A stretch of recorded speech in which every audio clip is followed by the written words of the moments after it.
Hello friends, कैसे हैं आप सब। I hope you all are very well. प्यारे दोस्तों, हम आपके सामने एलएलबी 2021 के क्वेश्चन पेपर को दिखाने जा रहे हैं और आपको सॉल्व भी कराएंगे। कैसे कैसे क्वेश्चन आए थे, इन्हीं सब के बेसिस पे हम लोग देखेंगे कि तैयारी आपको कैसे करना है। इस बार का पेपर थोड़ा सा अलग था।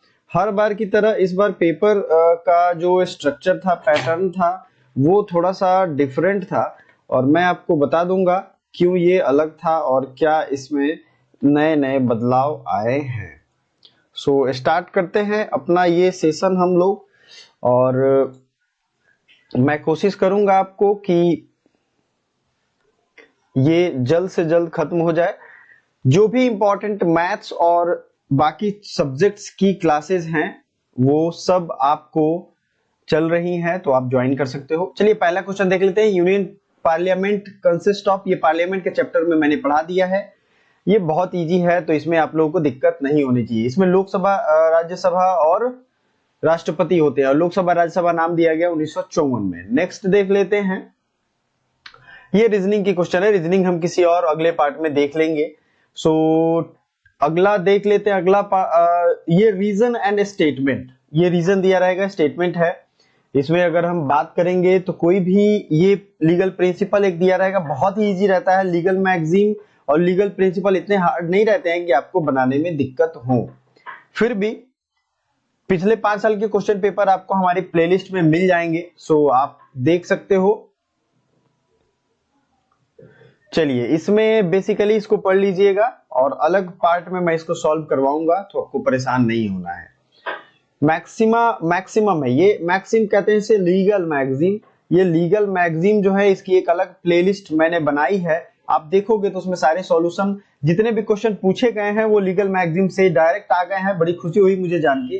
तो मैक्सिम इग्नोरेंसिया जूरिस नॉन एग्जुकेट means ignorance of law is an, क्या होगा, ignorance of law is an excuse, law is no excuse, ignore law ignores the conduct, consequence क्या हो सकता है बताइए। Ignorance of the law is no excuse, है ना। इग्नोरेंसिया जूरिस नॉन एग्जुकेट। तो मैंने ये सोचा है कि लीगल मैगजीन को 3 बजे मैं सॉल्व करा दूंगा, ठीक है, विथ फुल डिटेल, क्योंकि काफी ज्यादा समय लगेगा। आप लोग क्वेश्चन पेपर पहले देख लो, ठीक है।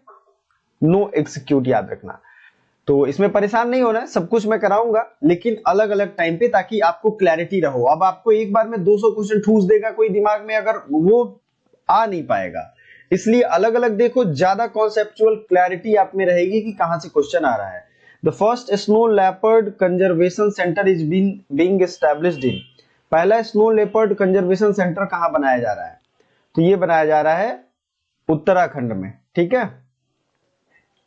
अगला देख लेते हैं नेक्स्ट क्वेश्चन। ये सब रीजनिंग के क्वेश्चन है, आगे बढ़ते चलते हैं हम लोग। Next, which from the following articles of Indian constitution confers the fundamental right only to citizen. इसको फंडामेंटल राइट जो मैंने पढ़ाया था उसमें मैंने आपको ट्रिक दिया था 15, 16, 19, 29, 30, ये सिर्फ सिटीजन्स के लिए है। तो इसमें कौन सा यहाँ ऑप्शन में है, 15 है, तो आप देख लेना, वो वीडियो पॉलिटी की प्लेलिस्ट में मिल जाएगी। 5 किंगडम क्लासिफिकेशन सिस्टम, ये चार्ल्स विटाकर ने दिया था, सॉरी रॉबर्ट विटाकर इनका नाम है, विटकर याद रखिएगा बस। इन्होंने 5 किंगडम क्लासिफिकेशन बायोलॉजी में आपने पढ़ी होगी या हमने भी पढ़ाया है। आपके लिए सारे प्लेलिस्ट जरूरी हैं, मैं बार बार नहीं बोलूंगा, लेकिन याद रखिएगा। और अगर ये सॉल्यूशन आपको अच्छा लग रहा है तो काइंडली लाइक प्लस शेयर जरूर करिएगा अपने दोस्तों के बीच में। ध्यान रखिएगा, अगर चैनल पे पहली बार आए हो तो सब्सक्राइब करिए, और फ्री में भी अगर आप तैयारी करना चाहते हो तो भी, और पेड कोर्स में भी, सबका ऑप्शन है अवेलेबल, डिस्क्रिप्शन में देख लीजिएगा आप। चलिए अगला देख लेते हैं, फिर से वही मैथ्स रीजनिंग की question. Who move the objective visualisation in the constituent assembly, objective visualisation किसने मूव किया था, जवाहरलाल नेहरू ने। 4 ऑप्शन सही है। Gandhi ji was associated with which of the following newspaper, तो देखिए आपको मैं बता देता हूं, गांधी जी ने हरिजन तो किया था, तो पहले बी ऑप्शन देख लो किसमें किसमें है, तो बी है, ए बी और बी और डी में, तो इसको काट दो, ये दोनों तो होगा नहीं। अब कॉमनवेल्थ ये छोड़ दो, ये कहीं से नहीं होगा, तो बी और डी जिसमें है वो नहीं होगा, तो ए और बी। वैसे भी मैंने पढ़ाया यंग इंडिया और हरिजन, ये दोनों गांधी जी का। मैंने ट्रिक क्या दिया था, गांधी जी बूढ़े थे और यंग इंडिया पेपर छापते थे, याद रखना है आपको। फिर है अगला, नेक्स्ट देख लेते हैं, मीन मीडियन मीड का क्वेश्चन है। देखो गणित के क्वेश्चन मैं आपको बता देता हूं, मैं अभी स्किप कर रहा हूं टाइम बचाने की वजह से, लेकिन ये बहुत बेसिक कैलकुलेटिव है, ठीक है। फिर से यही लीगल मैक्सिम है, securing just and human condition of work, sorry ये डीपीएसपी है, directive principle of state policy, ये मैंने पढ़ाया भी है। ये कहां से आया, डायरेक्टिव प्रिंसिपल से आया, 4 राइट आंसर होगा। अब ये थोड़ा ज्योग्राफी का क्वेश्चन देख लेते हैं। Equatorial region has relatively less salinity, there is less evaporation in the equatorial region because of intense cloud formation. तो इसका राइट आंसर आपको क्या लग रहा है, ये सबसे पहली बात है कि जो इक्वेटोरियल रीजन होता है वहां बारिश भी बहुत ज्यादा होती है, इक्वेटर के आसपास, ये 0 डिग्री जो इलाका है, यहाँ बारिश भी खूब ज्यादा होती है, हवा भी, चक्रवात भी ज्यादा आता है क्योंकि समुद्र पास में रहता है। तो अब जहां बारिश ज्यादा होगी, गर्मी ज्यादा पड़ेगी, वहां जाहिर सी बात है लेस सैलिनिटी तो नहीं होगी, ठीक है। और जो लेस इवेपोरेशन का रीजन दिया है ये भी गलत है, तो A is not correct but R is correct. चलिए आगे बढ़ते हैं। Teacher, writer, musician which are in related in some way, dice के क्वेश्चन है। Next, Indian Institute of Petroleum, ये कहां है, ये क्वेश्चन मैं आपके लिए छोड़ता हूं, ये मैंने पढ़ाया हुआ है अपने प्लेलिस्ट में, इंडियन इंस्टीट्यूट ऑफ पेट्रोलियम, बहुत ही इजी है और इसको मैंने ट्रिक से याद करवाया था। नहीं पता है तो कुछ आपको भी मेहनत करना है, कमेंट करना है। बहुत सारे क्वेश्चन मैं दूंगा कमेंट करने के लिए, इसलिए क्योंकि आपका नॉलेज बढ़े। चलिए ये ट्रेन के क्वेश्चन, फिर आप देख रहे हो, in which parliamentary constitution number of voters are the highest, तो ये थे मल्लाजिगिरी, इसमें जो वोटर्स थे वो सबसे हाईएस्ट थे, ये फर्स्ट वाला आंसर होगा, ठीक है। Given below are the 2 statements, फिर से 2 स्टेटमेंट आ गया, लेकिन ये मैथमेटिक्स कैलकुलेशन है। एमाइन इन्वेस्ट इतने परसेंट स्टॉक्स है, इतना इंटरेस्ट ऑब्टेन बाई, सिंपल सी बात है, इसको कैलकुलेट कर लोगे आप। Arrange the 3 state descending order according to population density, तो सबसे ज्यादा पॉपुलेशन डेंसिटी किसकी है भैया, बता दो किसकी डेंसिटी है सबसे ज्यादा है राज्यों में बात करें तो, बताइए बताइए कौन है सबसे ज्यादा डेंस, बिहार है अपना, फिर वेस्ट बंगाल है, और जहां बिहार वेस्ट बंगाल बी और ए आपने देखा तो इसी हिसाब से सी डी हो जाएगा, यानी कि केरल और उत्तर प्रदेश उसके बाद है, तो पहला राइट आंसर हो जाएगा। अब ये हिस्ट्री मोहम्मद बिन तुगलक से क्वेश्चन है, दिल्ली से दौलताबाद ये अपना ले गया था, जो अपना शासन करने का है ना, ये देवगिरी ले गया था और देवगिरी का नाम बदल के दौलताबाद कर दिया था। लेकिन इसमें जो एक्सप्लेनेशन लिखा था, the people of Delhi suffered a lot due to transfer of capital, ऐसा नहीं है। पीपल ऑफ दिल्ली क्यों सफर्ड करेंगे, ये क्वेश्चन थोड़ा सा अनरीजनेबल लग रहा है। दोनों सही अगर आप मानोगे तो एक सिंपल सी, मैंने हिस्ट्री जितनी पढ़ी और जितनी पढ़ाई, आपको भी क्लैरिटी होगी कुछ ना कुछ, ये दिल्ली के जनता पे थोड़ा सा टैक्स उसने लगाया था, लेकिन इस चीज के लिए क्योंकि वो अपना राजधानी बदलता था, इधर से उधर ले जाता था, उस बीच में उसे पैसे चाहिए और वो इन टैक्सेशन के थ्रू इन पे लाता था। लेकिन अगर हम ये मान लें कि नहीं, ये टोटल सफर किया है दिल्ली वालों ने, तो ये ऐसा नहीं है। तो अगर इसका आंसर मेरे हिसाब से स्टेटमेंट 1 ट्रू है लेकिन 2 फॉल्स है, बट अगर आपको सही लग रहा है तो ये भी सही हो सकता है, थोड़ा सा तो सफर उन्होंने किया था, ठीक है। क्यूबो वारंटो का क्या मीनिंग होता है, ये रीड्स में मैंने पढ़ाया था, रीड्स का एक अलग चैप्टर है पॉलिटी में, जाहिर सी बात है मैं आपको बताऊंगा कि आपको कहां से पढ़ोगे और कहां से क्वेश्चन आएंगे, जो क्वेश्चन आएंगे वो सारे मैंने पढ़ा दिए हैं। Showing the price, showing the authority, authority को दिखाने को कहते हैं क्यूबो वारंटो, ठीक है। कोई आदमी गिरफ्तार हो जाता है तो उसे कहते हैं। विच of the following is a gymnosperm, तो ये साइकास है। अब इसको when 2 or more persons agreed to commit an offense it is known as criminal conspiracy। Big bang theory ये किससे रिलेटेड है, ओरिजिन ऑफ यूनिवर्स। थोड़ा सा फास्ट जा रहा हूं, लेकिन आप प्लीज अगर ज्यादा फास्ट लगे तो स्लो करके देख लेना। अब एसेशन रीजन आ रहा है, देख लो, union parliament pass the law amending the federal structure of the constitution, it was challenged before the court. अब रीजन में कह रहा है कि प्रिंसिपल ये है कि the basic feature of the constitution of India can not be amended, ये सही बात है। बेसिक फीचर में आता है फंडामेंटल राइट, तो चेंज नहीं कर सकते हैं। तो अब इसमें देखना है अबव स्टेटमेंट में क्या सही है इसमें है। देखिए ये हो गया जो फील्ड है आपका, इसमें से सोचना है और इधर से चुनना है। तो ये कंफ्यूज मत होना, जब प्रैक्टिस करोगे आप तो ये सब ध्यान रखना, ठीक है। Federal structure is one of the basic structure of the constitution, it can not be amended, यही सही है तो यही सही है, बाकी सब पे ध्यान क्यों देना। फैक्ट है, प्रिंसिपल है। अब इसमें कह रहा है कि A was sitting in a room alone, he whispered on his want to sell his house, वो मतलब बुदबुदाता है अपने मुंह से, ऐसा होता है ना कि बोलता है कि मैं अपना घर बेचना चाहता हूं, ऐसे स्लो साउंड में। तो उसने बोला कि 50 लाख में। बी जो है उसने ज्यादा सुन लिया इस बात को और उसने वो मान गया कि हाँ ठीक है मैं 50 लाख दूंगा। अब ए बोलेगा कि भाई मैंने तो सिर्फ ऐसे ही कहा था। अब बी जो है उसके लिए एग्रीमेंट और कॉन्ट्रैक्ट बनाना शुरू कर देता है कि नहीं आपको घर बेचना ही है जबरदस्ती। तो क्या मान्य होगा इस केस में? लॉ में ऐसे कम से कम 5-7 क्वेश्चन आते हैं, इस बार भी आए थे, तो आपको ध्यान रखना है। अब सिंपल सी बात है, B will not succeed as there was no willingness signified by A, जैसे उसने अपनी सहमति तो नहीं दी है ना, वो सिर्फ बुदबुदाया, उसने तो पूछा नहीं, क्लियरली कहीं नहीं पूछा और उसने कॉन्ट्रैक्ट बनाने चल दिया, तो वो तो वैलिड नहीं होगा। और कॉन्ट्रैक्ट में भी वो साइन नहीं किया है, कहीं भी उसके पास प्रूफ नहीं है, तो ये यही 1 सही हो जाएगा। ठीक है, चलिए आगे देख लेते हैं, अलग अलग क्वेश्चन है। द फार्मर्स एजिटेटिंग जो हो रहा था ना एमएसपी को लेकर के, तो मिनिमम सपोर्ट प्राइस इसका फुल फॉर्म पूछ रहा है, question number 42, minimum support price इसका फुल फॉर्म था। चलिए अगला क्वेश्चन देख लेते हैं, क्या है असर्शन रीजन का। अब there is a duty to take care towards other, failure to take care results into liability.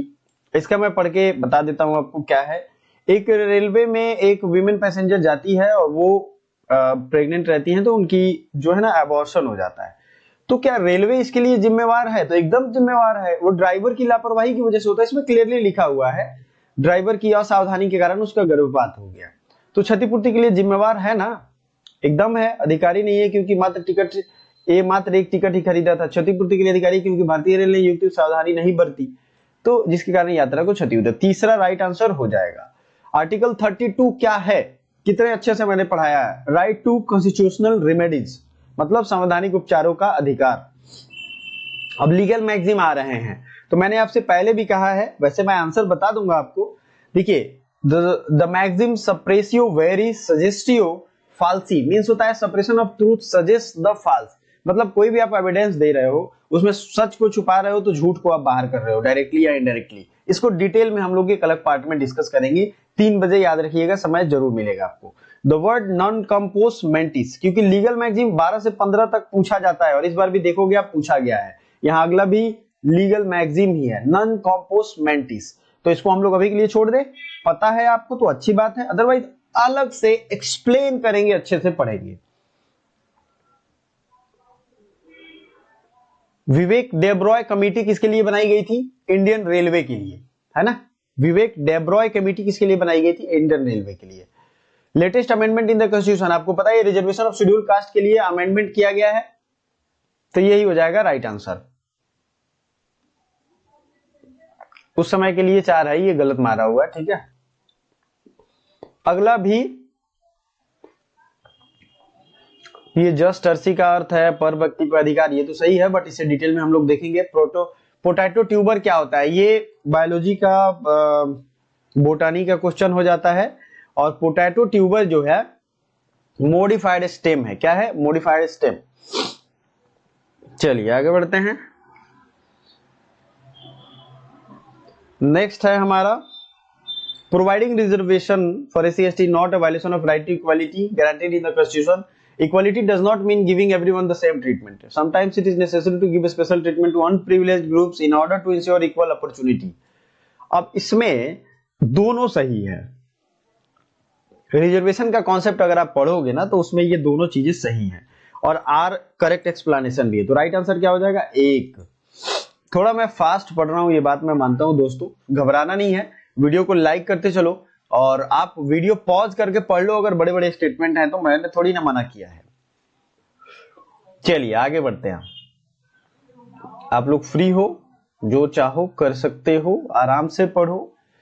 Next question है which year the union cabinet decided to merge railway budget with the general budget. तो 2016 में ये काम किया गया था, railway budget और general budget जो है उसको मिक्स कर दिया गया था।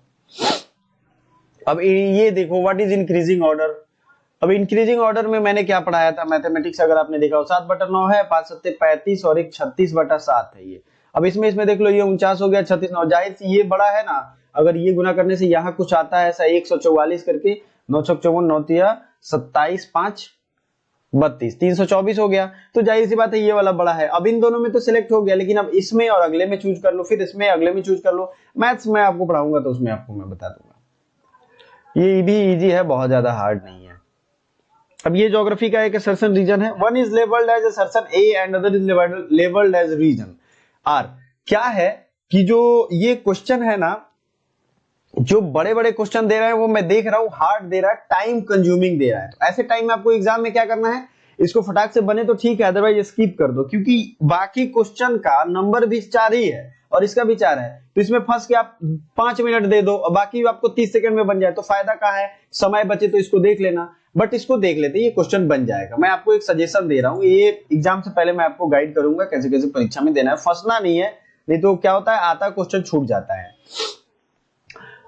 अब देखिए, only the southern part of lies in the tropical region, the whole India has tropical climate. अब होल इंडिया में ट्रॉपिकल क्लाइमेट नहीं है, ठीक है। Himalayan mountain ranges protected from northern cold, ये सही है, आर सही है, लेकिन ए जो है टोटली करेक्ट नहीं है। तो कौन सा राइट आंसर हो जाएगा, 4। हिंदी में भी है, नीचे देख लो एक बार भाई लोग, नहीं तो हिंदी वाले कहेंगे कि सर अब तो हिंदी में पढ़ाते ही नहीं हो। चलिए, अभी ये मैथमेटिक्स आ गया आपका, रीजनिंग मैथमेटिक्स।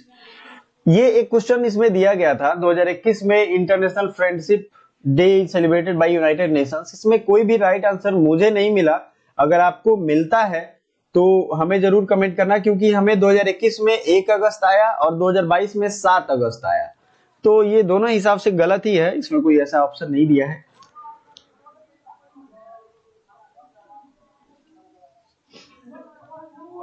चलिए, द जज of A high court shell address his resignation. High court का जज किसको रिजिग्नेशन देता है अपना, तो ये देता है प्रेसिडेंट ऑफ इंडिया को अपना रिजिग्नेशन देता है। Arrange the following event in chronological order. Question की जो टफनेस है वो बढ़ रही है, मैं देख रहा हूं क्वेश्चन कई बार पहले जैसा आता था वैसी बात नहीं है, अब क्वेश्चन की टफनेस बढ़ रही है और इसमें इस क्वेश्चन से आपको पता चलेगा। Arrange the following events in chronological order. अब रॉलेट एक्ट आया था 1919 में, लखनऊ पैक्ट 1916 में, साइमन कमीशन 1928 और चौरी चौरा 1925। सबसे पहले हो जाएगा बी हो गया, फिर ए हो गया, फिर डी तो है ही और सी, तो यही होगा ना राइट आंसर, इसमें कोई दिक्कत नहीं होनी चाहिए। For giving effect to any treaty, the power to make law under the constitution of India has been conferred upon. Union parliament को ट्रीटी के हिसाब से कोई भी कानून पास करने का अधिकार है और किसी को नहीं है। अगला है प्रो टेंटो, ये भी लीगल मैक्सिम है, फिर से मैं बता दूं 3 बजे याद रखिएगा टाइम। अब ये तो इजी क्वेश्चन है यार, एक जो है 6 दिन में काम खत्म करेगा, एक 12 दिन में, इसको कर दो 3/12 हो जाएगा अल्टीमेटली, तो ये दोनों मिलके काम खत्म करेंगे तो 4 डेज में खत्म हो जाएगा। Under the constitution of India the power to dissolve the house of the people vested in, तो ये हो जाएगा प्रेसिडेंट में, ठीक है। Under the constitution of India the power to dissolve the house of the people is vested in president.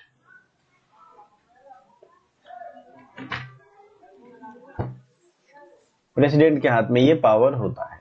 अब इसमें ये रिलेशंस की क्वेश्चन है, काइंडली आप लोग देख लेना, मैं ऐसे स्थिर कर देता हूं, वैसे अलग से मैं सॉल्व कराऊंगा, आप लोग कमेंट करोगे तो जल्दी करा दूंगा। Which before which forum a retired permanent judge of a high court may appear as an advocate। ये क्वेश्चन दरअसल बड़ा डिफिकल्ट है, ये चूंकि मैंने जितनी पॉलिटी पढ़ी है उसमें बहुत रेयरली कहीं ये मेंशन्ड है, लेकिन ये सत्य है कि इसका राइट आंसर 4 होगा। हाई कोर्ट से अगर कोई जज रिटायर हो जाता है तो वो एडवोकेट के रूप में काम तो नहीं कर सकता है, लेकिन सुप्रीम कोर्ट में शिफ्ट कर सकता है, ठीक है। सो चलिए आगे बढ़ते हैं। अगला है during 2022 at which place defence expo 2020 is scheduled to be held, तो ये गांधीनगर में है ना, गांधीनगर में डिफेंस एक्सपो 2022 शेड्यूल्ड है। अब देख लेते हैं अगला क्वेश्चन क्या है। Narmada flows through rift valley, ये सही है, लेकिन Narmada flows between Aravalli and Satpura, ये गलत है। अरावली और विंध्य के बीच से बहती है। मैप सीरीज आपने पढ़ा होगा तो उसमें आपको मिलेगा। तो सिर्फ क्या सही है, statement 1 is true, 2 is false, ये याद रखना आपको। चलिए अगले देख लेते हैं। अगला question, by which amendment in the constitution of India the provisions relating to municipalities were inserted. आपको 73 और 74th अमेंडमेंट याद होगा, इसी में बात की गई है। तो म्युनिसिपैलिटी आया था 74th में, ठीक है। चलिए 2 हो गया राइट आंसर।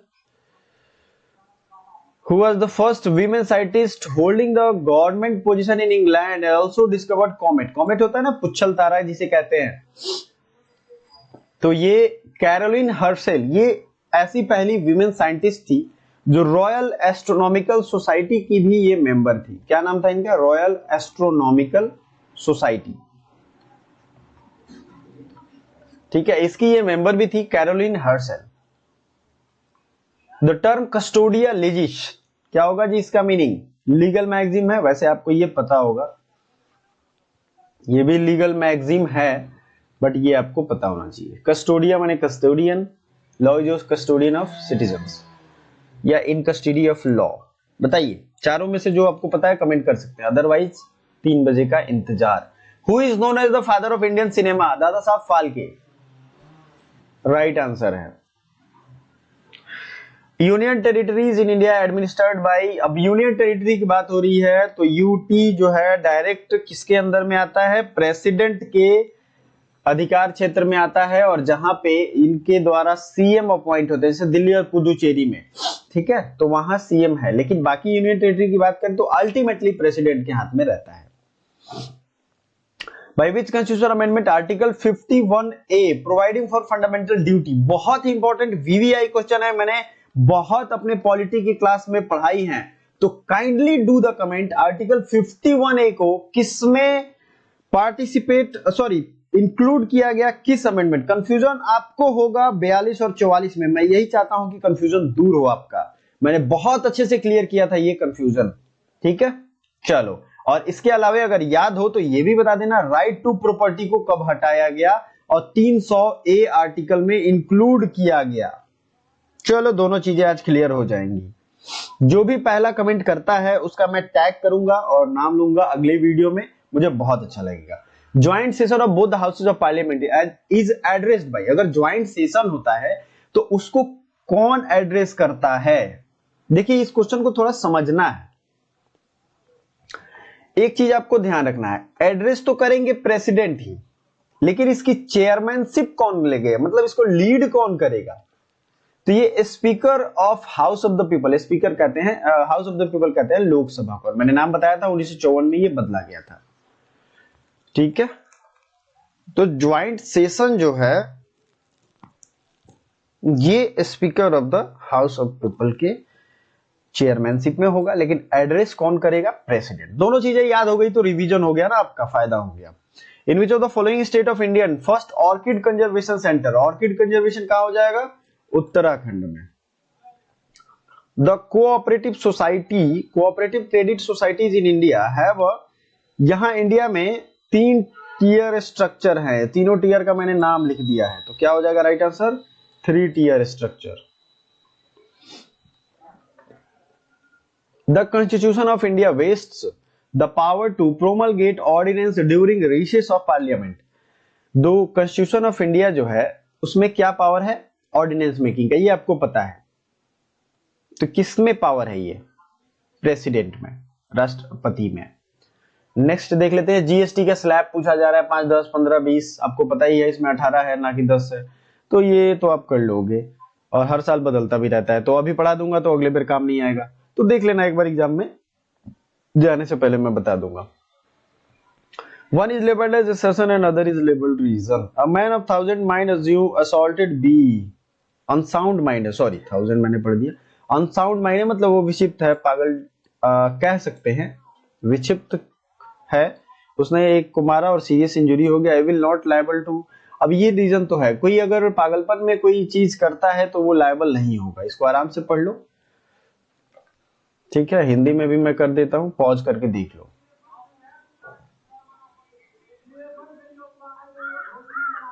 ठीक है, इसको साबित करना पड़ेगा कि उसमें इंटेंशन था।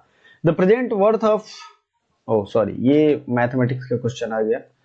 फिर अगला क्वेश्चन भी आपके सामने इन्हीं सब टाइप है। The basic unit of classification. अब जो क्लासिफिकेशन पढ़ोगे तो इसमें स्पीसीज को बेसिक मानते हैं सबसे पहले, और सबसे लास्ट में आता है किंगडम।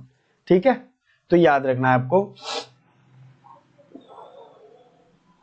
सिर्फ इजी क्वेश्चन है मैथ्स और रीजनिंग के, कुछ कुछ क्वेश्चन हार्ड है, तो उतना ज्यादा भी हार्ड नहीं है कि आप ना बना पाओ, बस फंसाने वाले। जैसे ये क्वेश्चन देखो, मैथ का ही है, बट ये क्वेश्चन ऐसा है कि इसमें टाइम कंज्यूमिंग है, आप बनाओगे तब तक 5 क्वेश्चन आपका छूट जाएगा, तो सबसे लास्ट में बनाने के लिए रख लो।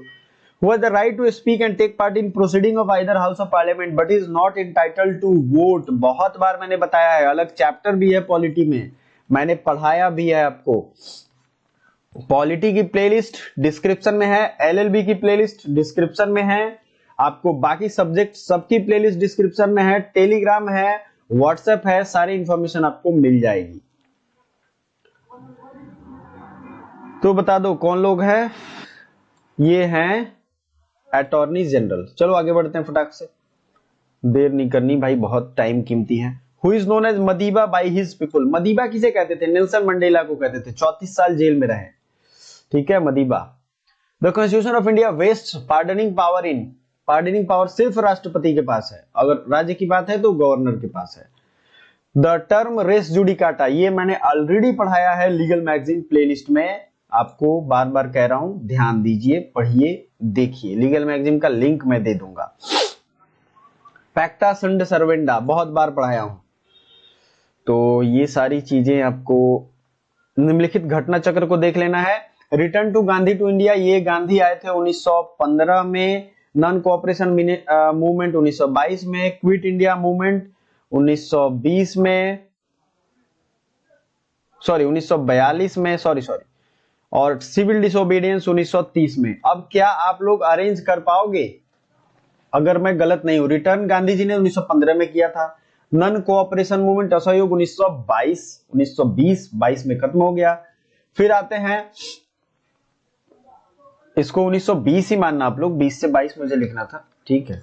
क्विट इंडिया 1942, सिविल डिसोबीडियंस 1930, नमक सत्याग्रह जिसका पार्ट था। तो अब आई थिंक आप लोग अरेंज कर लोगे। Downpour of less rain lessens the humidity in atmosphere. Rain are caused when atmosphere cannot hold more moisture. ये भी सही है।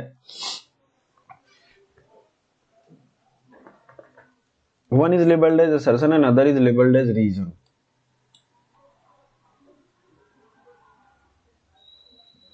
तो इसको क्या लगता है? सही बात है, बारिश तो तभी होती है जब वातावरण में अधिक नमी धारण नहीं कर पाता, लेकिन बारिश की बौछार से वातावरण में नमी में कमी कैसे हो जाएगी? वातावरण में मान लो ऊपर से नमी गिर गई, नीचे आ गई बारिश में, तो यहां तो नमी बरकरार है ना। फिर भी आप लोगों को जो सही लगता हो, मेरे हिसाब से जो इसका, चूंकि ऑफिशियल राइट आंसर इसका दिया नहीं गया है, तो मेरे हिसाब से दोनों सही होना चाहिए, लेकिन थोड़ा सा ये अनरीजनल है, और इस बार के क्वेश्चन में ऐसा हुआ है, बहुत सारे क्वेश्चन अनरीजनेबल है। तो ये और मान लो, दोनों व्याख्या करते हैं। अगला देख लेते हैं। Democracy provides a method to deal with differences and conflicts. सही बात है। Democratic government is better government because it is more accountable form of government. हाँ है, तो अब अप्लीकेबल नहीं हो पाए वो बात अलग है ना। मान लो हमारे पास हथियार है लेकिन हम उसे चला नहीं पा रहे हैं, तो फिर कैसे करेंगे? ठीक है, तो आपको ध्यान रखना है।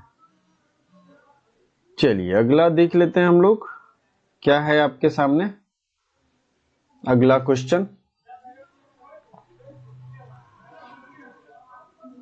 Ambedkar established this organization for Dalits. आराम से ऑप्शन पढ़िए, बताइए क्या है इसका राइट आंसर।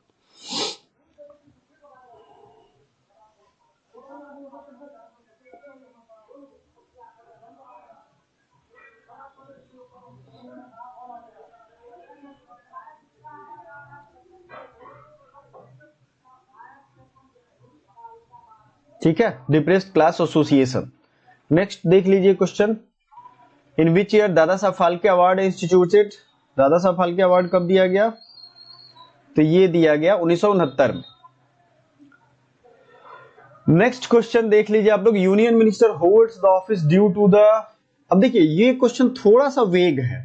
यूनियन मिनिस्टर तभी तक ऑफिस अपना रखते हैं जब तक प्रधानमंत्री अपने पद पे हैं। अगर मान लो प्रधानमंत्री ने इस्तीफा दे दिया तो कैबिनेट और मिनिस्ट्री खत्म हो जाती है, फिर से बनता है कोई प्रधानमंत्री, उसमें चुना जाएगा, तो फिर ये आएगा अस्तित्व में, है ना? बात समझ में आ रही है? तो ये प्राइम मिनिस्टर तभी तक होते हैं।